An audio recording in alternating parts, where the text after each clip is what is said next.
നമസ്കാരം. ഇന്ന് IFPHന്റെ തുടർന്നു വരുന്ന മലയാളം വെബിനാറിന്റെ 1969 ദിവസമാണ്.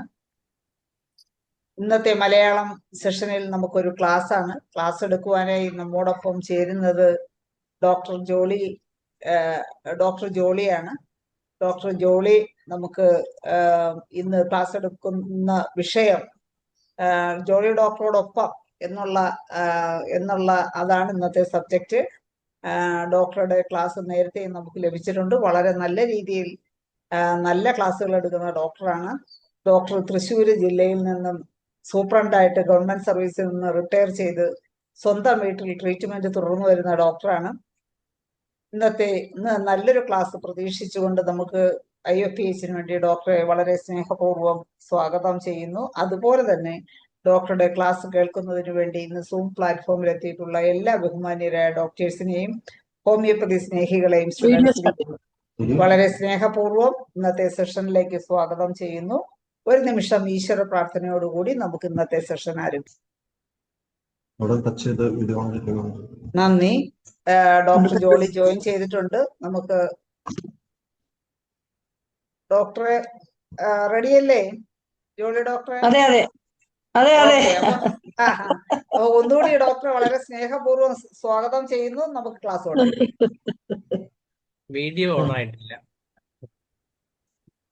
കുറച്ചും കൂടി മുഖം കാണുന്നില്ല. മുഖം കാണത്തക്കോണം വെക്കാമോ? ഇപ്പഴാ കൊള്ളാം. ഈ ബുക്സ് എടുക്ക് ഞാൻ കൂടി. റേഞ്ച് കുറവാണ് തോന്നുന്നു. റേഞ്ച് കുറവാണോ? ഇനി റേഞ്ച് പോവോ? കേക്കാം. അല്ല, കുഴപ്പമില്ല. ഡോക്ടർ തുടങ്ങിക്കോളൂ. ഇപ്പൊ കുഴപ്പമില്ല. നമസ്കാരം ഡോക്ടർ ധനേഷ്. നമസ്കാരം ശൈലാജി. നമസ്കാരം. സാറുണ്ടോ? ഇല്ല, സേട്ട് സാർ കയറിയിട്ടില്ല. എല്ലാരും വരും. മേരി നമ്മുടെ മാഡം.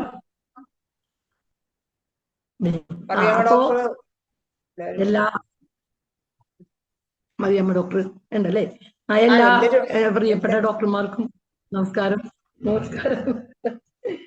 ഇവിടെ ഇന്ന് നമ്മള് ചികിത്സാ അനുഭവങ്ങൾ ആണ് പങ്കുവെക്കാൻ ഉദ്ദേശിക്കുന്നത്. ചികിത്സാ അനുഭവങ്ങളാണ് ഇന്ന് പറയാമെന്ന് വിചാരിക്കുന്നത്. അതില് അന്ന് നമ്മൾ ക്ലാസ് എടുത്തപ്പോ മൃഗങ്ങളുടെ കുറച്ച് ചികിത്സയും അനുഭവങ്ങളും കൂടി പറയണമെന്ന് വിചാരിച്ചിരുന്നു. അപ്പൊ മൃഗങ്ങളുടെ ചികിത്സ എന്ന് പറയുമ്പോൾ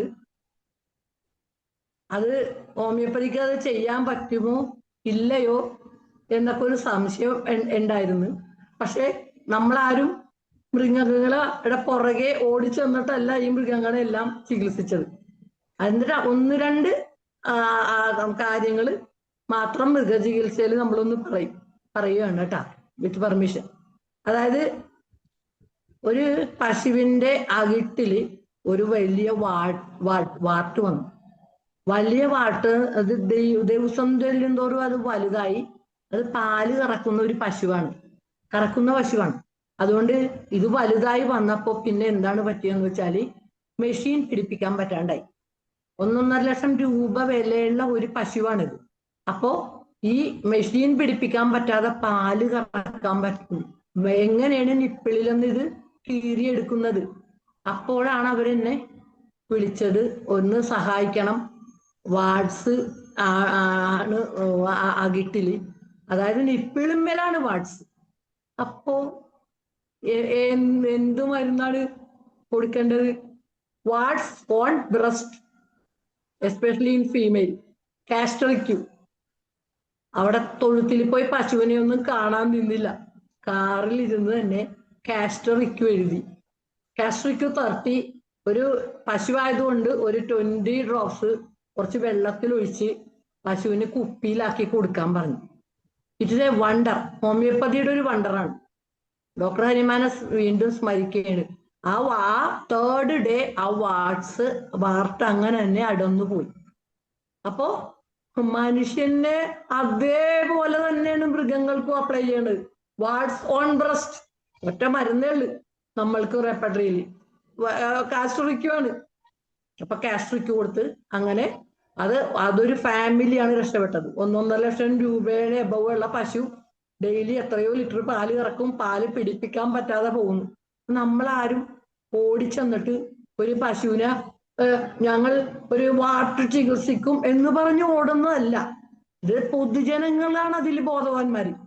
അതുകൊണ്ട് എത്ര ക്ലിനിക്കിൽ എത്ര മൃഗങ്ങൾ വന്നാലും മരുന്ന് പേടിക്കാതെ നമ്മൾക്ക് കൊടുക്കാം. Because it is request from പബ്ലിക്കാണ്.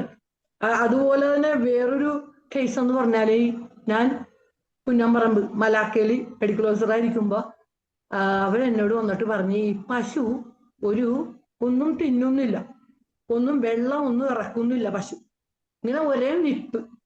അപ്പൊ ഞാൻ അങ്ങനെ ഒരു പശുവിനെയൊക്കെ ചികിത്സിക്കുന്ന ഒരാളല്ല. പക്ഷെ അവരുടെ ദയനീയ സ്ഥിതി കണ്ടപ്പോൾ ഞാൻ OP കഴിഞ്ഞപ്പോൾ ഞാൻ പറഞ്ഞ ഞാൻ വരാമെന്ന് പറഞ്ഞു. ഞാൻ പശുത്തൊഴുത്തിന്റെ ഉള്ളിലേക്ക് കയറി ഞാൻ പശുവിനെ ഇങ്ങനെ നോക്കി, കയറി പശുവിനെ കുത്താഞ്ഞതൊക്കെ ഭാഗ്യം. അതുകൊണ്ടാണ് ഇപ്പൊ ഇവിടെ ജീവിച്ചിരിക്കുന്നത്. അപ്പൊ പശു ഇങ്ങനെ കഴുത്ത് മുകളിലോട്ട് പിടിച്ചേക്കുണ്ട്. ഭക്ഷണം ഇറക്കണില്ല, വെള്ളം ഇറക്കണില്ല, ഒരിക്കലും കഴുത്ത് താഴ്ത്തുന്നില്ല. അപ്പൊ ഞാൻ പെട്ടെന്ന് വിചാരിച്ച് ഈ പശുവിന് ഹൈഡ്രോതൊറാക്സ് ആയിരിക്കും. കാരണം ഹൈഡ്രോതൊറാക്സ് എന്നുള്ള കണ്ടീഷനിൽ പശുവിന് അനങ്ങാൻ പറ്റൂല. ലങ്സിലാണ് ഫ്ലൂയിഡ് നിറയണ കണ്ടീഷനാണ്. അപ്പൊ അതുകൊണ്ടായിരിക്കും പശു കഴുത്ത് പോലും അനക്കാത്ത. കഴുത്ത് അനക്കി കഴിഞ്ഞാൽ ലെൻസ് അനങ്ങും. അപ്പൊ ഞാൻ അപ്പൊ തന്നെ പശുത്തൊഴുത്തിൽ നിന്ന് ചാടി ഇറങ്ങി ക്ലിനിക്കിൽ വരുമ്പോ ഈ കുറെ മരുന്നുകൾ വേണ്ടാതെ മാറ്റി വെച്ചിട്ടുണ്ട്. എന്തിനാണ് ഉപയോഗിക്കണതെന്ന് അറിയാണ്ടാണ് ഈ മാറ്റി വെച്ചേക്കണത്. അപ്പൊ ഞാൻ അവിടെ വരുമ്പോഴേ അക്കണ്ടറോട് ചോദിച്ചു, എന്താണ് ഈ മരുന്നുകളെല്ലാം താഴത്ത് ഇങ്ങനെ വെച്ചിരിക്കണം. അവര് 10, 20 കൊല്ലം 50 കൊല്ലം പഴക്കമുള്ള സ്ഥാപനമാണ്. അപ്പൊ ഇത് ആരും ഉപയോഗിക്കാണ്ട് ഇങ്ങനെ മാറ്റി വെച്ചേക്കണേണ്. ഇപ്പൊ ഇത് സ്റ്റോക്കിലൊന്നും ഇല്ല, എന്നാലും കളയണ്ടല്ലോ. ഞാനപ്പൊ ആ മരുന്ന് നോട്ട് ചെയ്തിട്ടുണ്ടായിരുന്നു, ഹെലിബോറസ് ടിഞ്ചർ.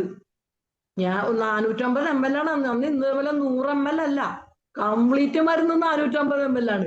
ആ ഒരു കുപ്പി ഇങ്ങോട്ട് എടുത്ത് വെള്ളത്തിലോട്ട് കുറെ ഒഴിച്ചിട്ട് ഞാൻ പറഞ്ഞു, ഇത് ആ പശുവിന്റെ വായിലോട്ട് അങ്ങോട്ട് ഒഴിച്ചു കൊടുക്ക്, വേഗം കൊണ്ടായിട്ട് ഒഴിച്ചു കൊടുക്കെന്ന് പറഞ്ഞ് പശുവിന്റെ വായിൽ കൊണ്ട് ഇവര് കുപ്പിയിലാക്കി ഒഴിച്ചു കൊടുത്ത് സെക്കൻഡ് ആ പശു തല താഴ്ത്തി പുല്ല് തിന്നാൻ തുടങ്ങി. കറക്റ്റ് ആയിരുന്നു ഡയഗ്നോസിസ്, ഹൈഡ്രോതൊറാക്സ് ആയിരുന്നു. അപ്പൊ അതിനുശേഷമാണ് ഇവര് നാട്ടുകാർ മുഴുവനും വന്നിട്ട് എന്നോട് പറഞ്ഞത്, അവരുടെ ആകെയുള്ള ഒരു ജീവിതമാർഗമാണ് ഈ പശു. ഈ ഗൃഹനാഥൻ മരിച്ചിട്ട് ഒരാഴ്ചയായിട്ടുള്ളൂ. ഈ പശുവിനെ കറക്കണ പാല് കൊണ്ടാണ് അവര് ജീവിച്ചിരുന്നത്. അയാൾ എന്തോ രോഗം വന്ന് മരിച്ചുപോയി. ഈ പശുവിനെ 3 വെറ്ററിനറി ഡോക്ടർമാര് വന്ന് നോക്കിയിട്ട് വെട്ടാൻ കൊടുക്കാൻ പറഞ്ഞു നിർത്തിയേക്കണ പശുവാണ്. അവരതിനെയും കൂടി വെട്ടിക്കഴിഞ്ഞാൽ അവർക്ക് ഒരു മാർഗം, അത്രയും പുവർ ഫാമിലി. അപ്പോ എന്നിട്ട് പറഞ്ഞു, ഡോക്ടറെ ഞങ്ങള് ഹോമിയോന് നല്ല വിശ്വാസമാണ് ഞങ്ങൾക്ക്, അതുകൊണ്ടാണ് ഡോക്ടർ എടുത്തത്. ഞാനപ്പോ ഹിസ്റ്ററി ഒന്നും ചോദിച്ചിട്ടില്ല. പറഞ്ഞ് വെട്ടാൻ കൊടുക്കാനുള്ള പശുവായിരുന്നു. അതിനെ പുല്ല് തിന്ന് പിറ്റേ ദിവസം പാല് കറക്കാൻ തുടങ്ങി. 10 പൈസ ചെലവില്ല, കളയാൻ വെച്ചിരുന്ന മരുന്നാണ് ഹെലിബോറസ് ടിഞ്ചർ. ഹെലിബോറസ് മറക്കാൻ പറ്റൂല, ഹെലിബോറസ്. അപ്പോ അതാണ് നമ്മളെ ഒരിക്കലും നമ്മൾ ഓടിച്ചെന്നിട്ട് പശുവിനെ ചികിത്സിക്കാനുണ്ടോ പട്ടീനെ ചികിത്സിക്കാനുണ്ടോ എന്നൊന്നും ചോദിക്കേണ്ട ആവശ്യമൊന്നുമില്ല. അത് പൊതുജനങ്ങളാണ് നമ്മളെ എൻകറേജ് ചെയ്യണത്. ഒരു 3rd മൃഗങ്ങളുടെയും കൂടി കാര്യം ഞാൻ പറഞ്ഞു. ഒരു ദിവസം പത്രത്തിലൊരു വാർത്ത വന്നിരിക്കുകയാണ്. അതായത് ചുവന്ന മണ്ണിൽ കുറെ ആടുകളുണ്ട് ഒരു വീട്ടിൽ. ആടുകളെല്ലാം ചത്തൊടുങ്ങാണ്, അജ്ഞാത രോഗം. അപ്പോ ആടുകളെ നോക്കാനായിട്ട് ആരും മൃഗം പിന്നെ ഡോക്ടേഴ്സ് വന്ന് നോക്കിയിട്ട് അവരൊന്നും മിണ്ടാണ്ട് തിരിച്ചു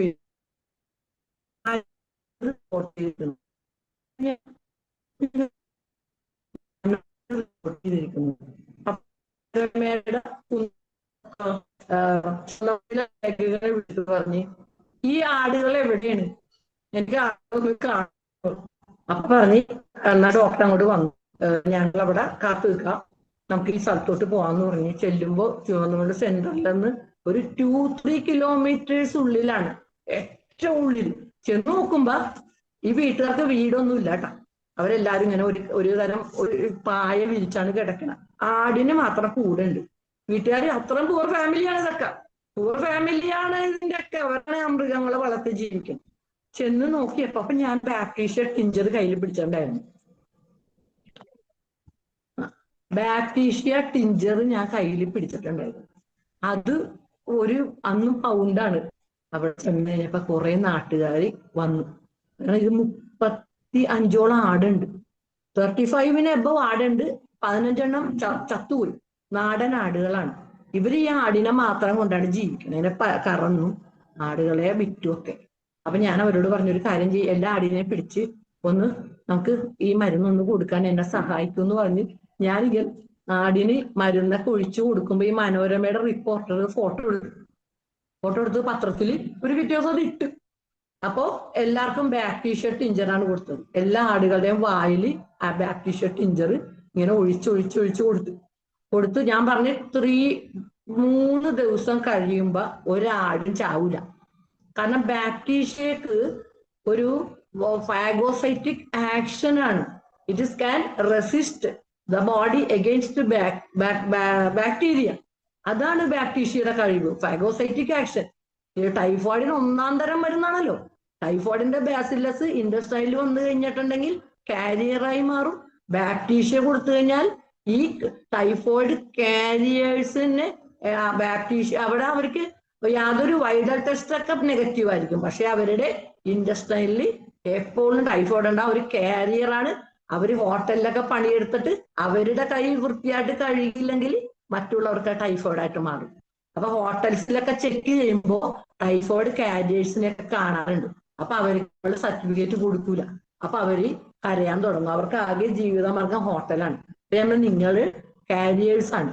അത് നമുക്ക് അപ്പോ നമ്മൾ എന്ത് ചെയ്യും, അവരെ ഹെൽപ്പ് ചെയ്യാൻ ബാക്ടീഷ്യ ടിഞ്ചർ കൊടുത്ത് ആ ടെൻഡൻസി, ആ ടൈഫോയിഡ് ബാസില്ലസിനെ ലോഡ് ചെയ്യാനുള്ള ആ ബോഡിയുടെ ടെൻഡൻസിയും കളയും. അപ്പൊ ഇവിടെ ബാക്ടീരിയക്ക് വേണ്ടി ടൈഫോയിഡിന് മരുന്ന് അല്ല ബാക്ടീഷ്യ കൊടുത്തു. പിന്നെ ആഴ്സനിക് ആൽബ് കൊടുത്തു. കാരണം ആഴ്സനിക് ആൽബ് കൊടുത്തൊരു പകർച്ചവ്യാധിയാണല്ലോ അത്. അതിനുശേഷം 3 days കഴിഞ്ഞ് ഒരൊറ്റ ആട് ചത്തില്ല. അപ്പോ അതും മനോരമ റിപ്പോർട്ട് ചെയ്തു.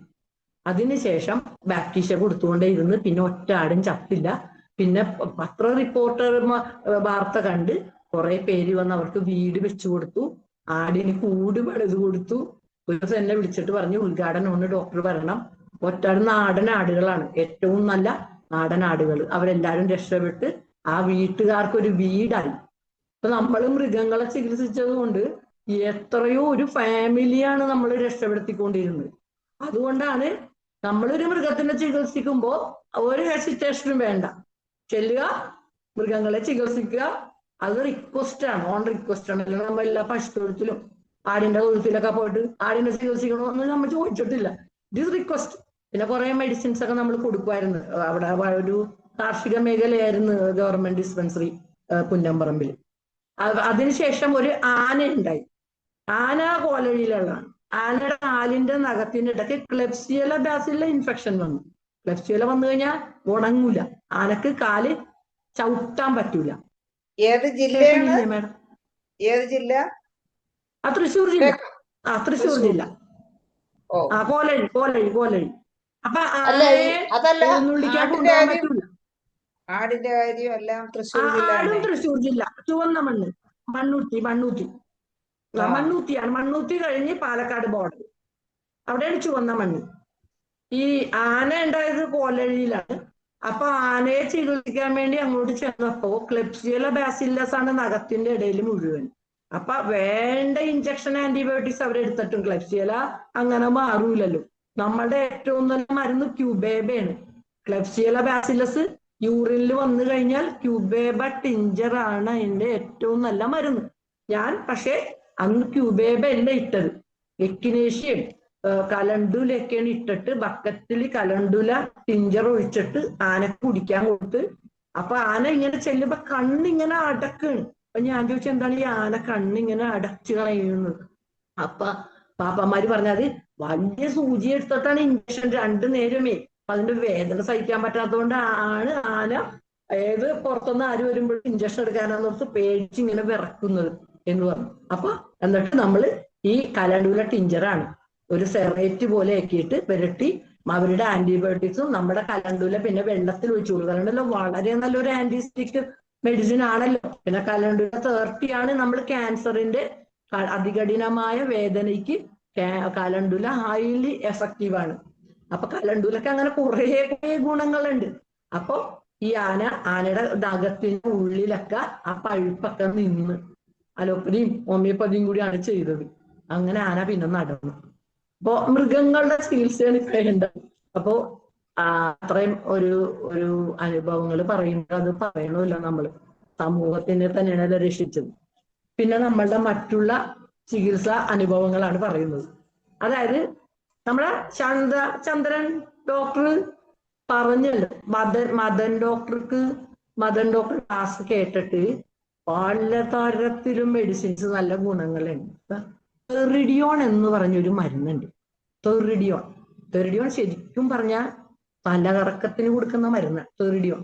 പക്ഷേ അതിന്റെ ഏറ്റവും വലിയ ആക്ഷൻ എന്താണെന്ന് വെച്ചാല് റൂട്ട് കനാൽ ഒഴിവാക്കാം. കാരണം ഡെന്റൽ പൾപ്പ് അതിനെ ഇത്രയും ഭംഗിയായി ട്രീറ്റ് ചെയ്യാൻ പറ്റിയ ഒരു മരുന്നില്ല. സാറന്ന് ഞങ്ങളോട് പറഞ്ഞു, ശാന്താചന്ദ്രൻ ഡോക്ടർ, ഞാൻ സുജാത ഡോക്ടർ, അന്ന് രമാദേവി അമ്പാടി മാഡം മാത്രം വന്നില്ല, അതുകൊണ്ട് ആ കോറം തികഞ്ഞില്ല. പക്ഷേ ഇത്ര എൻജോയ് ചെയ്തൊരു ക്ലാസ് ഉണ്ടായിരുന്നില്ല. തെറിഡിയോൺ.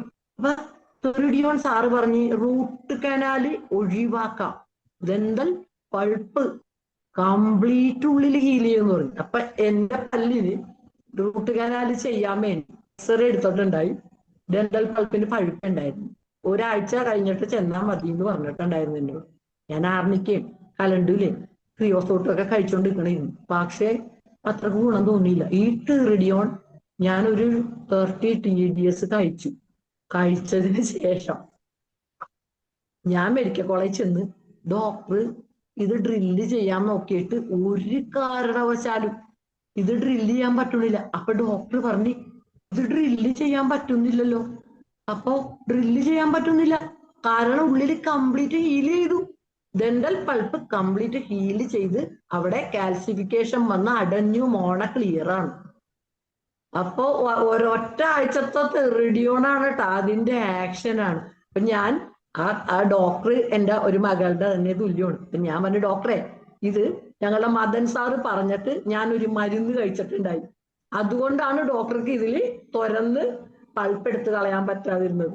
അതോ നിങ്ങൾ അപ്പൊ സാറ് പറഞ്ഞ് ഏത് കേസിനും ഡെന്റൽ പൾപ്പ് ഇൻഫ്ലമേഷൻ നിങ്ങളോട് റൂട്ട് കനാൽ ചെയ്യാൻ പറഞ്ഞ ആ രോഗികളെ ട്രീറ്റ് ചെയ്തു.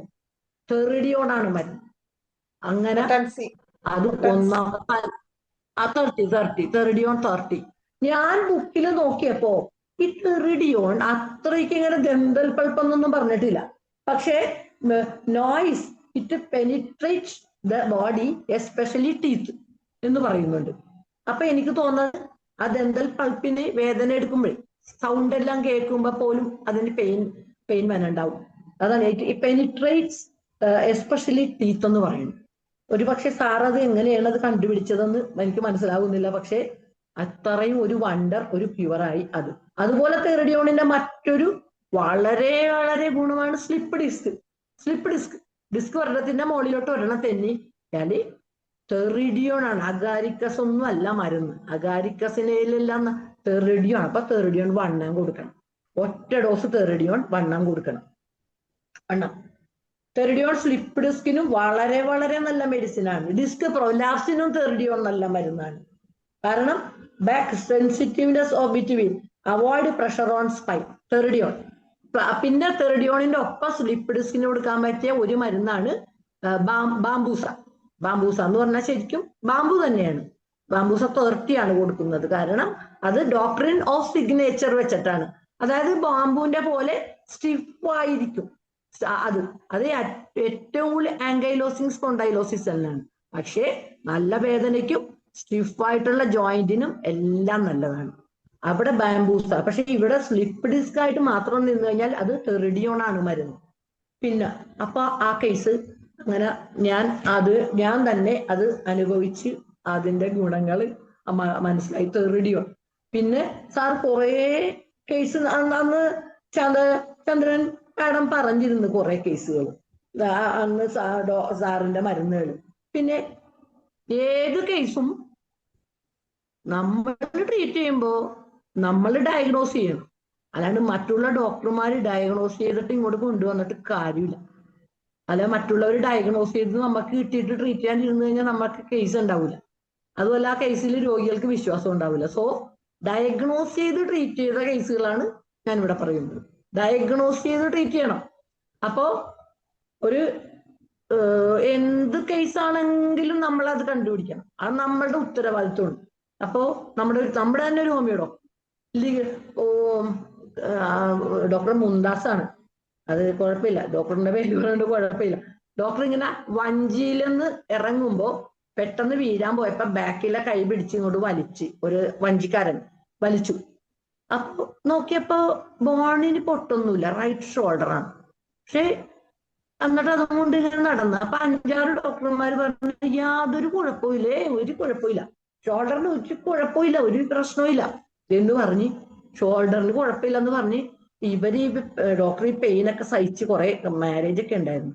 അതെല്ലാം കഴിഞ്ഞ് എന്നെ കാണാൻ ഇവിടെ വരുമ്പോ ദ പൊസിഷൻ ഓഫ് ഹാൻഡ് ഇങ്ങനെ ആ പൊസിഷനിൽ പിടിച്ചപ്പോ ഞാൻ പറഞ്ഞു ഇത് ലിഗമെന്റ് ടിയർ ആണ്, this is A ligament tear ആണ് ഇത്.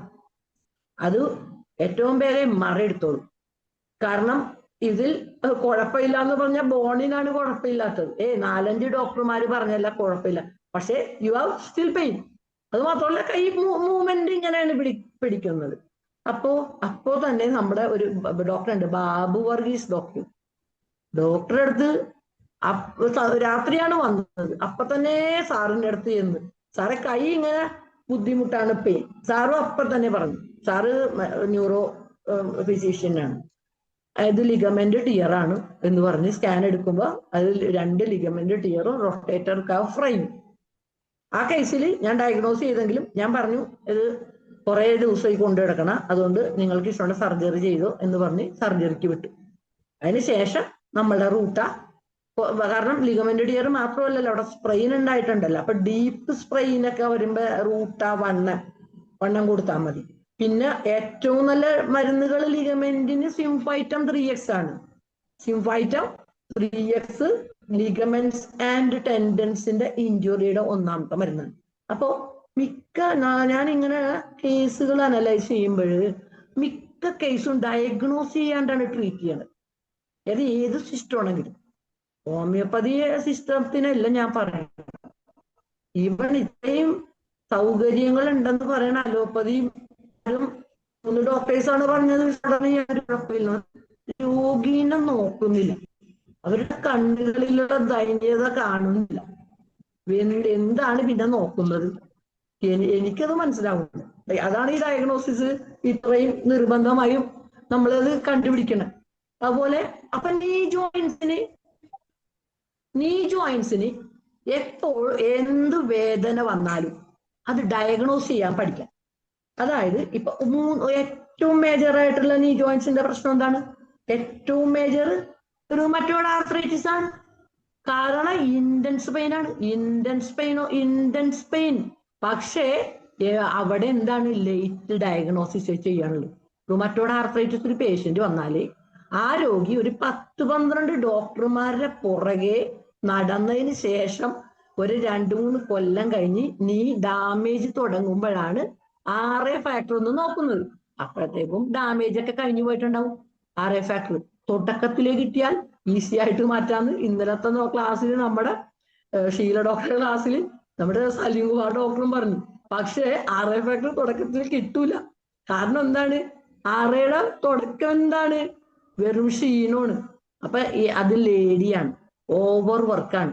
വീട്ടില് ഒരാളും ഈ ലേഡീസിനെ സഹായിക്കില്ല. ഉള്ള കാര്യം അങ്ങോട്ട് തുറന്നു പറയാല്ല. അവരിനെ ഇങ്ങനെ ഇട്ട് ഫിസിക്കലായിട്ടൊരു സ്ട്രെയിനാണ്. അപ്പൊ ഒരു ക്ഷീണം അതൊന്നും ഒരു പ്രശ്നമില്ല. അങ്ങനെ രോഗിയും കൊണ്ടിടക്കും, വീട്ടുകാരും കൊണ്ടിടക്കും. അതിനുശേഷം ഇടയ്ക്കിടയ്ക്ക് പനി വരും. പനിയല്ലേ, കുഴപ്പമൊന്നുമില്ല, എല്ലാവർക്കും പനിയാണ്, ഇതാണ് പ്രശ്നമേ.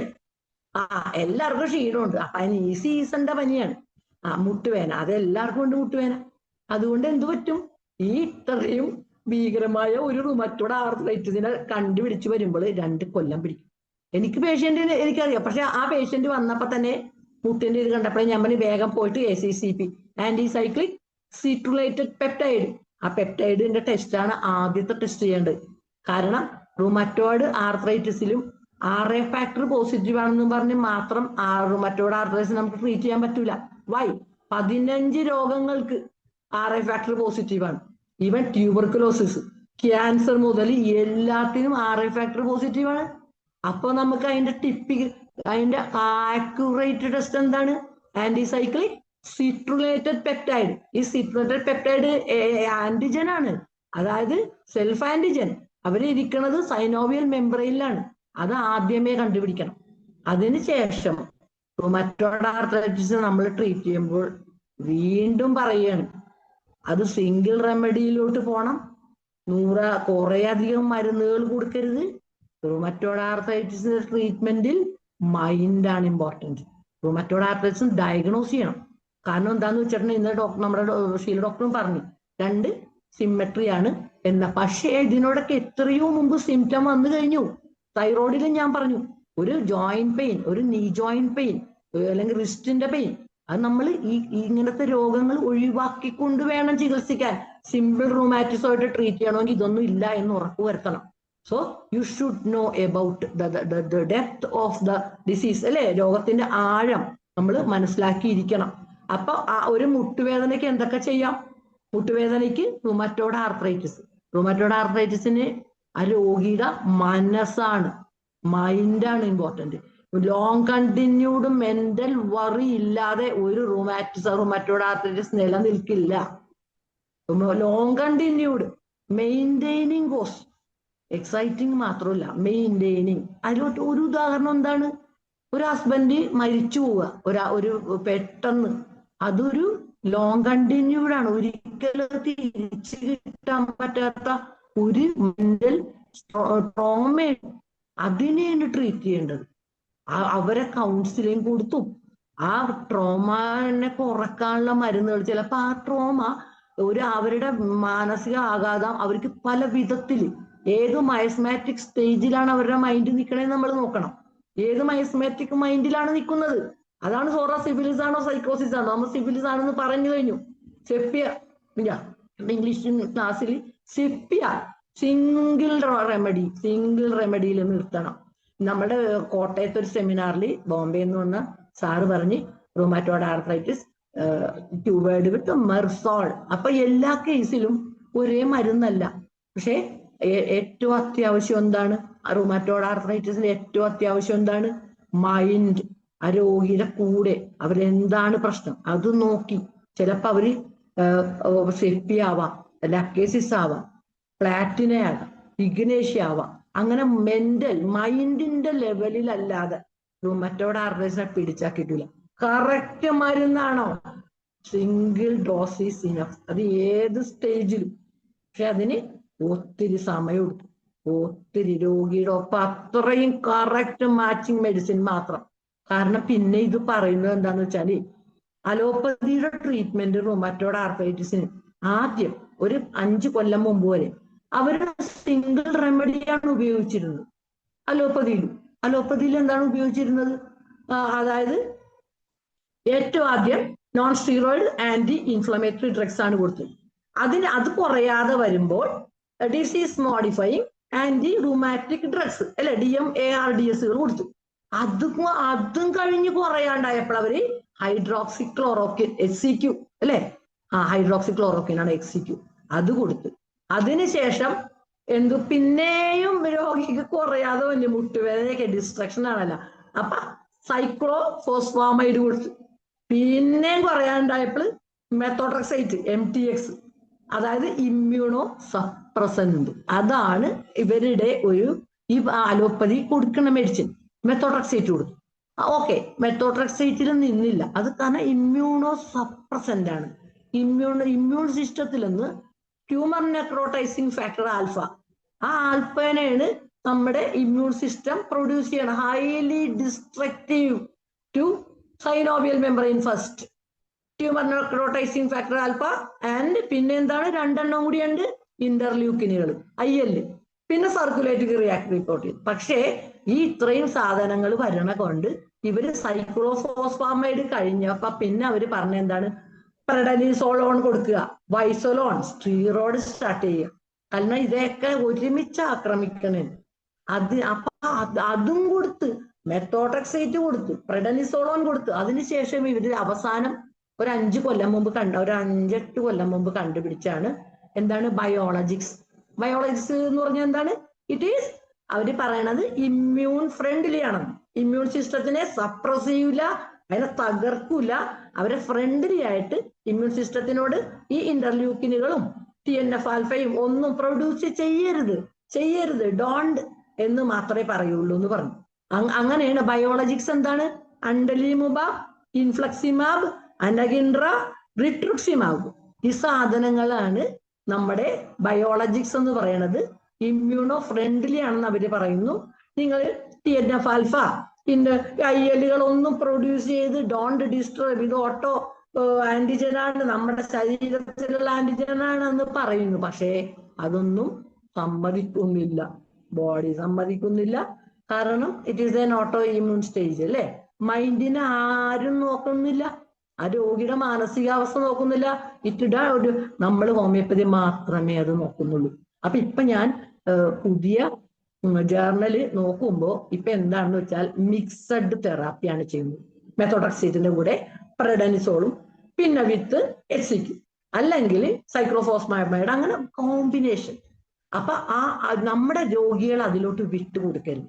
അലോപ്പതിന് ഒരിക്കലും കുറ്റം പറയാനില്ല. അവര് എന്താണ് ചെയ്യുന്നത് നമ്മുടെ ഡോക്ടേഴ്സ് അറിഞ്ഞിരിക്കണം. കാരണം ചിലപ്പോൾ ഒരു രോഗി ഒരു ചീട്ടുമായിട്ടായിരിക്കും ഡോക്ടറെ ഞാൻ ഈ മരുന്നാണ് കഴിക്കുന്നത്, അത് സൈക്ലോഫോസ്ഫാമൈഡ് ആണെന്നും അത് റുമറ്റോയ്ഡ് ആർത്രൈറ്റിസിന്റെ മരുന്നാണെന്നും നമ്മുടെ ഡോക്ടേഴ്സ് അറിഞ്ഞിരിക്കണം. എന്നാലേ പബ്ലിക്കിന്റെ മുമ്പിൽ നമുക്കൊരു വില ഉണ്ടാവുള്ളൂ. കണ്ട ഡോക്ടറെ ചീട്ട് കണ്ടപ്പോഴേ എന്റെ രോഗം പറഞ്ഞു. അതാണ്, അതുകൊണ്ടാണ് അലോപ്പതി എന്തൊക്കെയാണ് കൊടുക്കുന്നത്. മെത്തോട്രക്സേറ്റ് MTX എഴുതി, MTX. അപ്പൊ എന്താ നിങ്ങൾ MTX ഇത് കഴിച്ചാൽ നിങ്ങൾക്ക് എന്താ റുമറ്റോയ്ഡ് ആർത്രൈറ്റിസ് ആണോ? അപ്പൊ ഡോക്ടർ ഇതേ ചീട്ടുണ്ട് കേട്ടാ. അപ്പൊ SCQ കുറെ കാലമായിട്ട് കഴിച്ചിട്ടുണ്ടാവും. അല്ലെങ്കിൽ റിട്രുക്സിമാബ് കൊണ്ടുവന്നിട്ട് ഈ ഇഞ്ചക്ഷൻ ആണ് എടുക്കാൻ പറഞ്ഞ ഡോക്ടറെ. ഈ ഇഞ്ചക്ഷൻ അപ്പൊ we should know what are the allopathic medicines for the rheumatoid arthritis. എന്നാൽ മാത്രമേ ഒരു ചീട്ടും കൊണ്ടുവരുമ്പോൾ നമുക്ക് മനസ്സിലാവുള്ളൂ. We should know. അപ്പൊ ആ രോഗിയോ ഡോക്ടർക്ക് എല്ലാ കാര്യങ്ങളും അറിയാം. ഈ ഡോക്ടറോട് പറഞ്ഞ് മനസ്സിലാക്കണ്ട. ഇപ്പൊ എന്നോട് എനിക്കിത് അറിയാവുന്നതുകൊണ്ട് എൻ്റെ ഒരു ക്യാൻസർ, ഒരു ഹെപ്പറ്റോ സെല്ലുലാർ കാർസിനോമ പേഷ്യന്റ്, അതെന്റെ നെടുമ്പാശ്ശേരിയിലെ പേഷ്യന്റ് ആണ്. അത് എന്നെ വിളിച്ചിട്ട് പറഞ്ഞ് ഡോക്ടറെ ഈ എന്നെ പേര് അയാൾക്ക് വായിക്കാനെന്ന് പറഞ്ഞു. റിട്രുക്സിമാബാണ് കേട്ടോ മരുന്ന്, ഞാൻ എടുക്കട്ടെ, ഇൻഫ്യൂഷനാണ്, കയറ്റണം ബ്ലഡിൽ. അപ്പൊ നമുക്ക് ഇതിനെക്കുറിച്ച് ഇത്രയും നല്ല അറിവും ബോധമുള്ളതുകൊണ്ട് നമ്മൾ പറഞ്ഞ് റിട്രുക്സിമാബ് കയറ്റിക്കോളൂ. കാരണം അതൊരു ഇമ്മ്യൂണോ സപ്രസന്റ് ആണെങ്കിലും ഭയങ്കര ദോഷമൊന്നും ചെയ്യൂല, നിങ്ങൾ ESA വഴി അത് കയറ്റിക്കോളൂ. അപ്പൊ അങ്ങനെ നമ്മൾക്കൊരു അഡ്വൈസ് കൊടുക്കണമെങ്കിൽ അല്ലെങ്കിൽ ഒരു പ്രിസ്ക്രിപ്ഷൻ കൊണ്ടുവന്നാൽ ഇതെന്താണ്, ഞാൻ പെട്ടെന്നൊരു കേസിൽ സൈക്ലോഫോസ്ഫൈഡ് കണ്ടു. അപ്പൊ സൈക്ലോഫോസ്ഫാമൈഡ് ഓക്കെ, അപ്പൊ നിങ്ങൾക്ക് റുമറ്റോയ്ഡ് ആർത്രൈറ്റിസ് ആണല്ലേ, ജോയിന്റ് പെയിൻ, ഓക്കെ അത് തന്നെ. അപ്പൊ ഞാൻ ആ റുമറ്റോയ്ഡ് ഒരു കേസ് ട്രീറ്റ് ചെയ്തത് വിത്ത് സ്റ്റഫൈസഗരിയാണ് കേട്ടാ. ഒറ്റ സിംഗിൾ ഡോസ്. നമ്മുടെ ഷീല ഡോക്ടർ നല്ല റുമറ്റോയ്ഡ് ആർത്രൈറ്റിസ് പറഞ്ഞു മെഡിസിൻസ് എല്ലാം ഡോക്ടർ പറഞ്ഞു. ഇംഗ്ലീഷ് സെഷനിൽ നമ്മുടെ ഡോക്ടർ പറഞ്ഞു 1 കേസ്, വളരെയധികം കേസ് എടുത്തിട്ടാണ് ഡോക്ടർ സെറ്റ് ചെയ്യുക. അപ്പൊ ഞങ്ങളൊക്കെ റുമറ്റോയ്ഡ് ബേസിലാണ് ഡോക്ടർ നോക്കണേന്ന് അറിയാൻ വേണ്ടി ഞങ്ങൾ ഫോസ്ഫറസ് എന്നൊക്കെ പറഞ്ഞു എങ്ങോട്ടാ ഡോക്ടർ പോകണമെന്ന് നോക്കണല്ലോ. അപ്പൊ doctor correct, doctor rheumatoid arthritis ബേസിൽ തന്നെയാണ് ട്രീറ്റ് ചെയ്തത്. മൈൻഡാണ് പ്രശ്നം, തെറ്റിയെടുത്തു. അപ്പൊ ആര് എന്ത് റുമറ്റോയ്ഡ് ആർത്രൈറ്റിസ് ട്രീറ്റ് ചെയ്താലും ആ രോഗിയുടെ മെന്റൽ, അവർക്ക് ഒരു കൗൺസിലിംഗ് കൊടുക്കാം, നമുക്ക് തന്നെ കൊടുക്കാം. അവരുടെ മെയിൻറ്റെയിനിങ് കോസ്റ്റ് കുറച്ചെങ്കിലും കുറക്കണം. കാരണം long continued mental anxiety and worry ഇല്ലാതെ ഒരു റുമറ്റോയ്ഡ് ആർത്രൈറ്റിസ് പെർസിസ്റ്റ് ചെയ്യില്ല. അപ്പൊ അതിനുശേഷം നമ്മൾ അടുത്ത ഒരു മുട്ടുവേന വന്നു. അപ്പൊ എല്ലാ മുട്ടുവേന റുമറ്റോയ്ഡ് ആർത്രൈറ്റിസ് അല്ലല്ലോ, പോസിറ്റീവ് ആർത്രൈറ്റിസ് ആയിരിക്കും അല്ലെ. പിടിച്ചു നോക്കുമ്പോ നല്ലോണം ക്രാക്കിംഗ് ജോയിന്റ് ഒക്കെ ഇങ്ങനെ ക്രാക്ക് ആവും, ഇങ്ങനെ ജോയിന്റ് ചുരുങ്ങും. സൈനോവിയൽ മെമ്പറൈൻ ഇല്ലാത്തതുകൊണ്ട് ചുരുങ്ങും. ആറയില് വീർക്കും, കാരണം ഇൻഫ്ലമേഷൻ ഓഫ് സൈനോവിയൽ മെമ്പറൈൻ ആണ്. അപ്പൊ മുട്ട് നീര് വരും, ആറയില് മുട്ട് ചുരുങ്ങിയിരിക്കും. അപ്പൊ നമ്മൾക്ക് മെഡിസിൻസ് ഒക്കെ കൊടുക്കാം, കാൽക്കേരിയോസ്, ഹെക്ലാലാവ, പിന്നെ നമ്മുടെ ഹഡ്ജോള എന്ന് പറഞ്ഞിട്ട് നമ്മുടെ എന്താണ് ആ മരുന്ന്, ചങ്കലം വരണ്ട, അത് വിത്ത് മിക്സ്ഡ് ഹഡ്ജോള ടിഞ്ചർ ചിലപ്പോ ചൊറിയുമായിരിക്കും. ഹഡ്ജോള ടാബ്സ് ആണ് നല്ലത്. അതായത് ചങ്ങലം പരണ്ടാണ് വെരി ഗുഡ് ഫോർ നമ്മുടെ കാർട്ടിലേജിന് വേണ്ട റീജുവനേറ്റ് ചെയ്യും. അപ്പൊ അപ്പൊ നിങ്ങൾ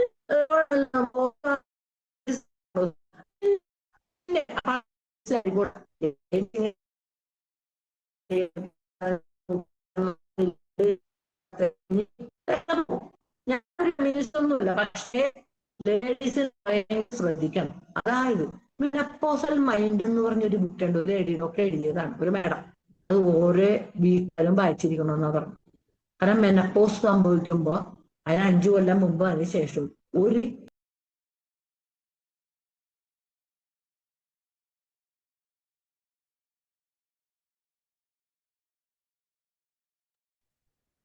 ജോളി ഡോക്ടർക്ക് റേഞ്ച് പ്രശ്നം സംഭവിച്ചു. വരുമായിരിക്കും ഉടനെ. വന്നല്ലോ. ചെറിയ റേഞ്ച് പ്രശ്നം ഉണ്ടെന്ന് തോന്നുന്നു അല്ലേ ഡോക്ടറെ? ഇടയ്ക്ക് ഇച്ചിരി ഔട്ടായി പോയി. അതെ അതെ അതെ, ഇപ്പൊ ശരിയായില്ലേ? ഇപ്പൊ ശരിയായി. അപ്പോ നമ്മള് ഇനി ഒരു നീ ജോയിന്റ് നല്ലോണം ഒരു ജെന്റാണ് വരുന്നത്. നീ കുറെ ഡോക്ടേഴ്സിനെ കാണിച്ചു, മുട്ട് ഭയങ്കര വേദന, ഹീല് ഭയങ്കര വേദന, 34-35 ഇയേഴ്സ് ഉണ്ട്. എന്തായിരിക്കും ഡയഗ്നോസിസ്? ഇത് ഡയഗ്നോസിസ് ഈസ് ഗൗട്ട്. ഗൗട്ടാണ് അല്ലെ?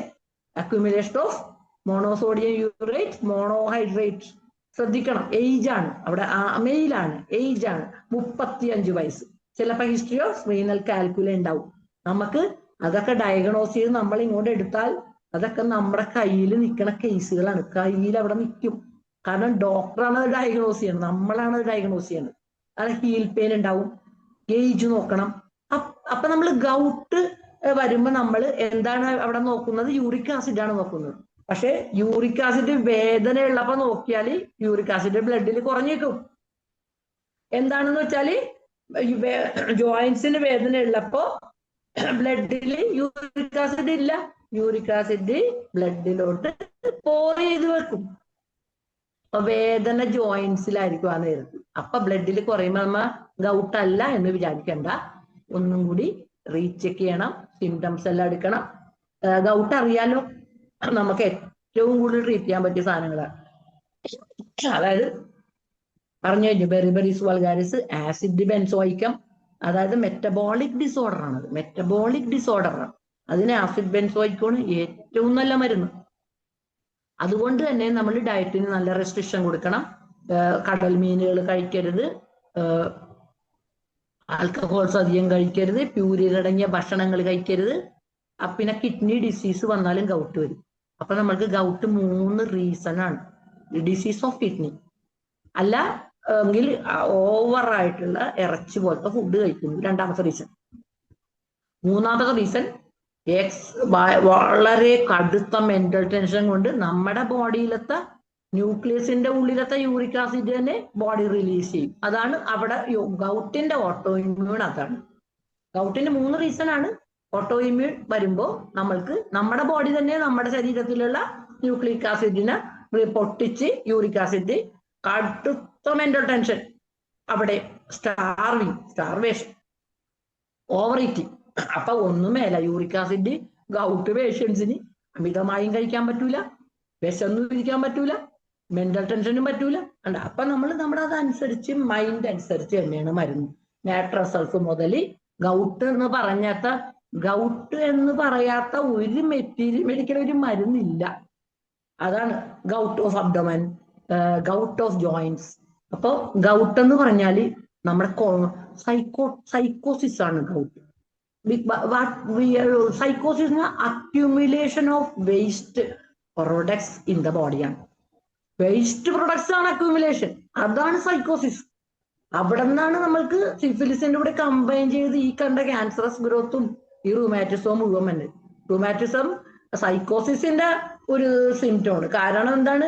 Accumulation of waste products in joints, in kidney, anywhere in the body. അത് വേസ്റ്റുകളാണ്, നോ എലിമിനേഷൻ. അപ്പോൾ നമ്മൾ അതിനനുസരിച്ച് മൈൻഡ് നോക്കിയിട്ട് മരുന്ന്. ഗൗട്ട് തന്നെ ഒരൊറ്റ ക്ലാസ് എടുക്കേണ്ട കാര്യമാണ്. അതുകൊണ്ട് ഗൗട്ടിലോട്ടൊന്നും ചെയ്യുമ്പോ അങ്ങനെ ഡീപ്പായിട്ട് പോകാൻ പറ്റില്ല. കാരണം നമ്മളിപ്പോ ഡയഗ്നോസിസ് ആണല്ലോ ഇപ്പൊ ചെയ്തുകൊണ്ടിരിക്കുന്നത്. പിന്നൊക്കെ ഡയഗ്നോസിസ് എന്താണ്? ഒരു പേഷ്യന്റ് വന്നു. അപ്പൊ ഗൗട്ട് ഞാൻ മെഡിസിൻസിലോട്ട് പോകുന്നില്ല കേട്ടോ, അത് വൺ ഡേ ഒരു ക്ലാസ് ആണ്. 3 റീസൺ തന്നെ ഞാൻ പറഞ്ഞിട്ടുള്ളൂ. പിന്നെ നമുക്ക് ബെറിബെറിസ് എല്ലാം എടുക്കാം. പിന്നെ ഒരു കേസ് എന്തായിരുന്നു വെച്ചാൽ ഗോൾ ബ്ലാഡർ സ്റ്റോൺ. അതൊരു തലവേദന പിടിച്ച കേസ് ആയിരുന്നല്ലോ മാഡത്തിനും അറിയാൻ. അപ്പൊ ഗോൾ ബ്ലാഡർ എനിക്ക് അങ്ങനെ ഇഷ്ടമല്ല എടുക്കാം. ഒരു പേഷ്യന്റ് വന്ന് 2-3 പേഷ്യൻസ് വന്നപ്പോ ഞാൻ പറഞ്ഞ് ഇല്ല ഗോൾ ബ്ലാഡർ ഞാൻ എടുക്കണില്ല. അങ്ങനെ എടുക്കാൻ പറ്റിയ ഏതെങ്കിലും ഡോക്ടർമാരുണ്ടെങ്കിൽ നിങ്ങൾ പോയി എന്തിന് മുറിച്ച് കളയാൻ എന്തെങ്കിലുമൊക്കെ ചെയ്യും എന്ന് പറഞ്ഞിട്ടാ. പിന്നെ ഒരാൾ വന്നു, ദയനീയ സ്ഥിതിയിലാണ് വന്നേക്കും, മുറിക്കാൻ പറ്റില്ല ഡോക്ടറെ, എനിക്ക് പോകാൻ പറ്റില്ല. അപ്പൊ ഞാൻ ഇങ്ങനെ ഇയാളെ നോക്കി. അപ്പൊ ഞാൻ പറഞ്ഞേ ഒരു കാര്യം ചെയ്യും, ഒരു മാസം ഫാറ്റ് ഫ്രീ ഡയറ്റ്, ഒരു വിധത്തിലുള്ള എണ്ണയും കഴിക്കരുത്, ഈ സാധനം ഞാൻ മറ്റത്. അപ്പൊ ഇയാളൊരു കൃഷിക്കാരനാണ്. ഈ മറ്റേ പശു ഉണ്ടല്ല, വെച്ചൂർ പശു, അതിനെ ഭയങ്കര നാച്ചുറലായിട്ട് എഴുതി ചേർന്നൊരു മനുഷ്യൻ. അതുകൊണ്ടാണ് ഇപ്പൊ ഞാൻ പറഞ്ഞൊരു കാര്യം ചെയ്യും, ഒട്ടും എണ്ണ കഴിക്കരുത്, ചോറ്, പച്ചക്കറികൾ, വെളിച്ചെണ്ണ തൊടരുത് കേട്ടോ. കാരണം ഈ ഗോൾ ബ്ലാഡറിന്റെ ഉള്ളില് അൺസാച്ചുറേറ്റഡ് ഫാറ്റ് ഇങ്ങനെ പശ പോലെ പിടിക്കും. അതിലോട്ടാണ് ഈ ബൈല് വന്ന് പറയുന്നത്. അങ്ങനെയാണ് ഈ കല്ല് വന്നത്. ഇവിടെ നിങ്ങളുടെ ശരീരത്തിൽ അൺസാച്ചുറേറ്റഡ് ഫാറ്റ് ആണ്. അതുകൊണ്ട് ഫാറ്റ് കുറയ്ക്കുമ്പോ ബോഡി കുറെ ഫാറ്റ് ഉപയോഗിച്ച് തീർക്കും. അപ്പൊ പിന്നെ ഗോൾ ബ്ലാഡറിൽ അക്യൂമുലേറ്റ് ചെയ്യാൻ ഫാറ്റ് ഉണ്ടാവില്ല ബോഡിയിൽ. അപ്പൊ പിന്നെ നിങ്ങളുടെ ബൈലിന് പിടിക്കാൻ പറ്റൂല, ബൈല് അവിടെ പശ പോലെ പിടിക്കൂല, ബൈല് മര്യാദക്ക് അവിടെ ഇരുന്നോളൂ എന്ന് പറഞ്ഞു. അപ്പൊ ഒരു മാസം കൃത്യമായിട്ടാ 2 മന്ത് ഞാൻ 2 മന്ത് പോട്ടെ. അങ്ങനെ ഇയാളെ ഞാനിങ്ങനെ ഭയങ്കര സ്ട്രിക്റ്റ് ആയിട്ടുള്ള മറ്റേ ഒരു ഫാറ്റും ഇല്ലാത്ത ഒരു ഡയറ്റിൽ അങ്ങനെ പോയി. ഇയാൾക്ക് അദ്ദേഹത്തിന് അതിന് കുഴപ്പമൊന്നുമില്ല. ഞാൻ ഒരു മാസം കൂടി അങ്ങനെ പോയി. എന്നിട്ട് ബെറിബെറിസ് വൾഗാരിസ് നമ്മളെല്ലാരും കൊടുക്കണം, മരുന്നൊക്കെ തന്നെ കൊടുക്കണം. പക്ഷേ ഡയറ്റ് അൺസാച്ചുറേറ്റഡ് ഫാറ്റ്സ് ബോഡിയിൽ ഉണ്ടാവാൻ പാടില്ല. എന്നാലേ അത് മാറുള്ളൂ. അപ്പോ ബെറിബെറിസും കൊടുത്ത് ചൈന കൊടുത്തു, അത്ര കൊടുത്തിട്ടുള്ളൂ. 3 മന്ത് കഴിഞ്ഞപ്പോ ഇയാൾക്ക് സിംറ്റം ഒക്കെ ഫ്രീ ആണ്. ഇയാൾ പോയി ചെക്ക് ചെയ്തപ്പോ ഒറ്റ കല്ലുമില്ല. അപ്പോ ഇയാൾ എന്നോട് വന്നിട്ട് പറഞ്ഞു, അലോപ്പതി ഡോക്ടർമാരാണല്ലോ സ്കാൻ ചെയ്യണം. അപ്പൊ പറഞ്ഞു എനിക്ക് ഗോൾ ബ്ലാഡറിൽ കല്ലുണ്ടായിരുന്നു. അപ്പൊ ഡോക്ടർ പറഞ്ഞേ അങ്ങനെ ഹോമിയോ മരുന്ന് കഴിച്ചാൽ കല്ല് പോവില്ല. എന്താണ് ഇപ്പൊ ഇവിടെ കല്ലൊന്നും കാണണില്ല, എന്താണ് കല്ല് കാണാത്തതെന്ന് അറിയാമോ? തന്റെ വയറ്റിൽ നിറച്ചും ഗ്യാസാണ്, അതുകൊണ്ട് കല്ല് ഈസ് നോട്ട് വിസിബിൾ. അപ്പൊ ഇയാൾ വന്നിട്ട് പറഞ്ഞു, ഡോക്ടറെ ഗോൾ ബ്ലാഡറിൽ കല്ലൊന്നും ഇല്ല, പക്ഷെ ചെയ്ത ഡോക്ടറോട് ഞാൻ പറഞ്ഞു ഹോമിയോ മരുന്നാ കഴിച്ചത്. അപ്പൊ പറഞ്ഞേ അല്ലല്ല അപ്പൊ കല്ല് പോയിട്ടില്ല, ഗ്യാസ്. അപ്പൊ ഞാൻ പറഞ്ഞൊരു കാര്യം ചെയ്യും, ഇന്ന് താൻ ഫുൾ ഫാസ്റ്റ് എടുത്തോ, ഗ്യാസ് വേണം, ഒന്നും കഴിക്കണ്ട, വെള്ളം മാത്രം കുടിക്കും. എന്നിട്ട് നാളെ വെളുപ്പിന് പോയിട്ട് സ്കാൻ എടുക്കും, അതും വേറെ സ്ഥലത്ത് പോയി എടുക്കും. എന്നിട്ട് ഡോക്ടറോട് പറയാൻ പാടില്ല ഹോമിയോ മരുന്നാണ് കൊടുത്തതെന്ന്. ചെന്നെടുത്ത് ഒരൊറ്റ കല്ലില്ല. ഞാൻ പറഞ്ഞേ എങ്ങനെയുണ്ട്? കല്ലില്ല, ഗ്യാസ് ഉണ്ട്, അതുകൊണ്ട് കല്ല് കാണാൻ പറ്റുന്നില്ല എന്ന് ഹോമിയോ മരുന്നായതുകൊണ്ട്. പോട്ടെ, നമ്മളതൊന്നും പ്രശ്നമാക്കുന്നില്ല, കാരണം എല്ലാ സിസ്റ്റവും അങ്ങനെയാണല്ലോ. അപ്പൊ ഞാൻ പറഞ്ഞു കണ്ട ഇങ്ങനെ കാരണം അങ്ങനെ ആ ഗോൾ ബ്ലാഡർ സ്റ്റോൺ കംപ്ലീറ്റ് പോയി. ഞാൻ എന്നോട് പറയണ ഇമോജിയൊക്കെ ഇട്ടിട്ടുണ്ട്. അപ്പോ ഫാറ്റ് ഫ്രീ ഡയറ്റ് അതൊക്കെ സ്ട്രിക്റ്റ് ആണ്, എന്നാൽ മാത്രമേ നമുക്ക് കേസ് ക്യൂർ ആക്കാൻ പറ്റൂ. അതുപോലെ എന്താണ് ചില കേസുകളിൽ നമുക്ക് വരുമ്പോഴേ എന്റെ ദൈവം എത്തുന്ന തലേന്ന് പോയാൽ മതിയല്ല എന്ന് ഓർക്കൂട്ട. അപ്പോഴാണ് നമ്മൾ മര്യാദക്കുള്ള മരുന്ന് കണ്ടുപിടിക്കുന്നത്. ഒരു കേസ് പേഷ്യന്റ് അഡിനോമയോസിസ് ആണ്. What is adenomyosis? എൻഡോമെട്രിയോസിസ് യൂട്രസിന്റെ മസ്കുലാർ വാളിൽ പിടിച്ചിട്ട് ആ 2 വാളിന് ഉള്ളിൽ തിങ്ങും എൻഡോമെട്രിയം. അപ്പോഴാണ് കടുത്ത വേദനയും ക്ലോട്ടും ബ്ലഡും വന്നത്. അപ്പൊ എൻഡോമെട്രിയം തന്നെയാണ് അഡിനോമയോസിസിൽ വന്നത്. പക്ഷെ വരണതിന് നമ്മൾ അഡിനോമയോസിസ് എന്നാണ് പറയുന്നത്, അത് എൻഡോമെട്രിയോസിസ് തന്നെയാണ്. അപ്പോ കടുത്ത ബ്ലീഡിങ് ആയിരിക്കും, വേദനയായിരിക്കും. അത് കുറച്ച് ബുദ്ധിമുട്ടാണല്ലോ ട്രീറ്റ് ചെയ്യാൻ, കാരണം 2 യൂട്രൈൻ മസ്കുലാർ വാളിന്റെ ഉള്ളിലാണ് ഈ സാധനം ഇരിക്കുന്നത്. അതുമല്ല, അതുകൊണ്ട് എന്നിട്ട് മെൻസ്ട്രൽ ടൈമിൽ കടുത്ത bleeding and pain and clot. അത് മാത്രമല്ല, എൻഡോമെട്രിയോസിന്റെ ഏറ്റവും വലിയ രോഗം എന്താണ്? അത് പോയിട്ട് ഓവറിയിൽ പിടിക്കും. ഓവറിയിൽ പോയിട്ട് ഈ ലൈനിങ് പിടിച്ചു കഴിഞ്ഞിട്ട് ഓരോ മെൻസ്ട്രൽ സൈക്കിളിലും ഇവിടെ ബ്ലീഡ് ചെയ്യും. എവിടെ പുറത്തു പോകാൻ പറ്റുമോ? സ്കാവിറ്റി അല്ലേ. അപ്പൊ അവിടെ ചോക്ലേറ്റ് സിസ്റ്റ് ആണ്. ആ ചോക്ലേറ്റ് സിസ്റ്റ് അത് നമുക്ക് മാറ്റാൻ പറ്റും. സിന്നമോൺ, കറുവപ്പട്ട, ടിഞ്ചർ, സിന്നമോണും ക്രോട്ടാലസും അവിടെ നിൽക്കും ബ്ലീഡിങ്. ഓവറിയിൽ പിന്നെ ബ്ലീഡ് ചെയ്യില്ല. പക്ഷെ അഡിനോമയോസിസ് യൂട്രൈൻ്റെ വാസ്കുലാർ വാളിലാണ്. അപ്പൊ എന്ത് ചെയ്തിട്ടും ഇതിനെ നിർത്താൻ പറ്റില്ല. ട്രില്ലിയം, മില്ലിവോളിയം, റിഗറോൺ, ഇതൊക്കെ. അപ്പൊ അത് ഓരോ പേഷ്യന്റിന് അനുസരിച്ചായിരിക്കും. അപ്പൊ ഞാൻ ഇത് ഒരു ദിവസം പാസ്റ്റ് ടിഞ്ചർ അത് കുറച്ച് സ്പിരിറ്റ് എടുത്ത് ഒരു 10 ഡ്രോപ്സ് ഇട്ടിട്ട് ഒരു 10-15 സക്കഷൻ ചെയ്തു. ഇനി പറഞ്ഞില്ലെങ്കിൽ അന്ന് രാത്രിയായിട്ട് അപ്പോഴാണ് നമ്മുടെ ഒരു ക്ലാസ്സിൽ അപ്പോഴാണ് നമ്മൾ ഓർത്തത് തലാപ്സിബേഴ്സ് 3x കൊടുക്കും. വളരെ എഫക്റ്റീവ് ആയിട്ടാണ്.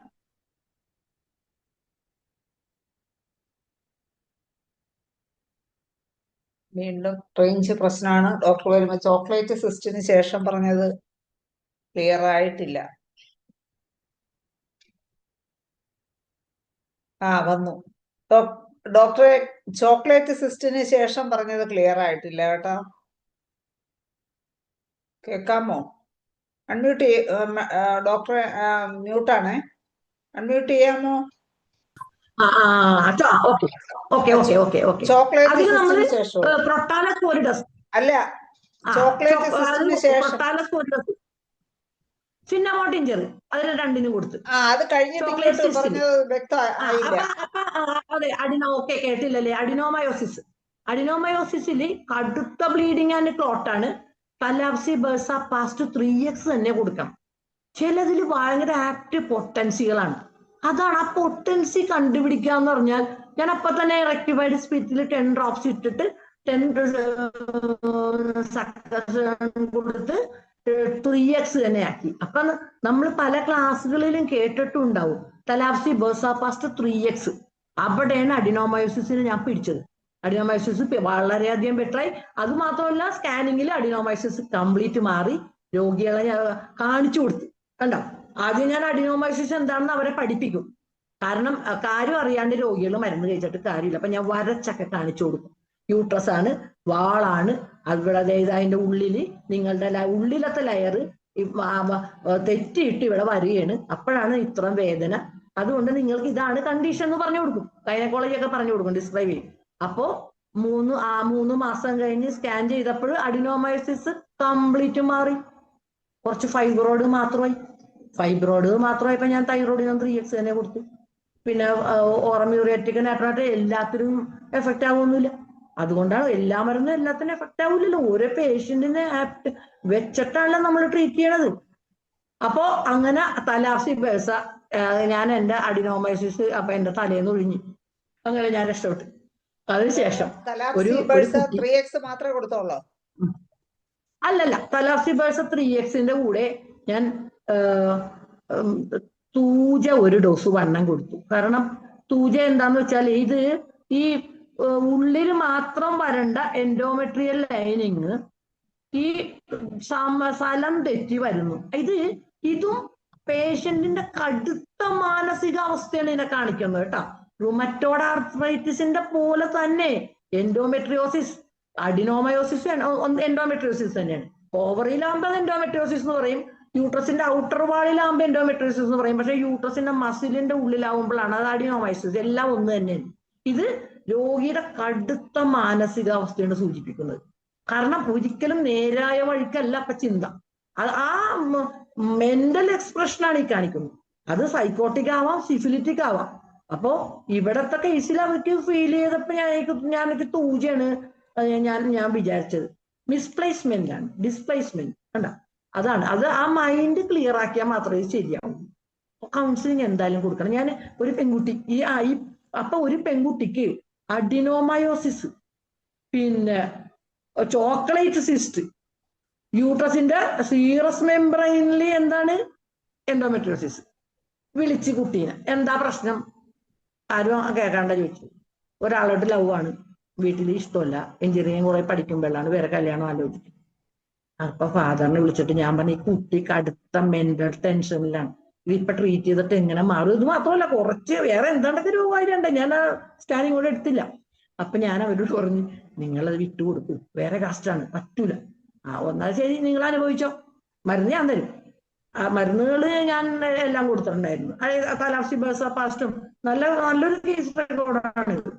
അപ്പൊ ഞാൻ അവരോട് പറഞ്ഞു, നിങ്ങള് ഈ കുട്ടി സഫർ ചെയ്യണത് കണ്ടോണ്ടിരുന്നോ, അത് ഇൻഫെർട്ടിലിറ്റി വരാനുള്ള എല്ലാ സാധ്യതകളും, വേറെ കുറെ പത്തോളജി ഉണ്ട് ഈ യൂട്രസിന്. ഞാൻ പറഞ്ഞു നിങ്ങള് അനുഭവിച്ചോ. അത് മാത്രമല്ല, ഈ കുട്ടിയുടെ ഇത്രയും വലിയ പതോളജിയിൽ ഒരാളും കല്യാണം കഴിക്കാൻ പോണില്ല വേറെ. കാരണം അങ്ങനത്തെ പ്രശ്നങ്ങളാണ് ഇവിടെ കാണുന്നത്. നിങ്ങൾ ആ മൈൻഡ് ആദ്യം ക്ലിയർ ആക്കൂ. മെയിൻറ്റെയിനിങ് കോഴ്സ് കളയേ പറ്റൂലെന്ന്. എന്നാ വേണ്ട, നിങ്ങൾ ഇഷ്ടമുള്ള പോലെ ചെയ്തോ, ഇതേ മരുന്ന് ഞാൻ തരും. അങ്ങനെ സിന്നമോണൊക്കെ കൊടുത്തിരുന്നു കേട്ടോ. ഓവറിയൻ ചോക്ലേറ്റ് സിസ്റ്റ് ആയിരുന്നു. സിന്നമോൺ കൊടുത്തു, ഇഗ്നേഷ്യ കൊടുത്തിരുന്നു. അപ്പൊ ഇഗ്നേഷ്യ കൊടുത്തിട്ട് എന്താ കാര്യം? മെയിൻറ്റെയിനിങ് കോഴ്സ് അവിടെ ഇരിക്കണല്ലേ. അവിടെ മെയിൻറ്റെയിനിങ് കോഴ്സ് മാറ്റാണ്ട് ഇഗ്നേഷ്യം നാട്രമ്യൂറോ എന്ത് കൊടുത്തിട്ടും കാര്യമില്ല. കാരണം അവർക്ക് അയാളെ മതി, ആ മാരേജ് മതി, വേറെ മാരേജ് ആലോചിക്കുന്നു. കഴിഞ്ഞ ഒരു 2-3 മാസം മുമ്പ് എന്നോട് പറഞ്ഞ് ആ പഴയ കാര്യം തന്നെ ആലോചിച്ച് നടത്താൻ പോവാണ്. വളരെയധികം നന്ദി എന്ന് ഞാൻ പറഞ്ഞു. ഇപ്പൊ ഒരിത്തിരി മരുന്നേ ഉള്ളൂ, വളരെയധികം ബെറ്ററായി.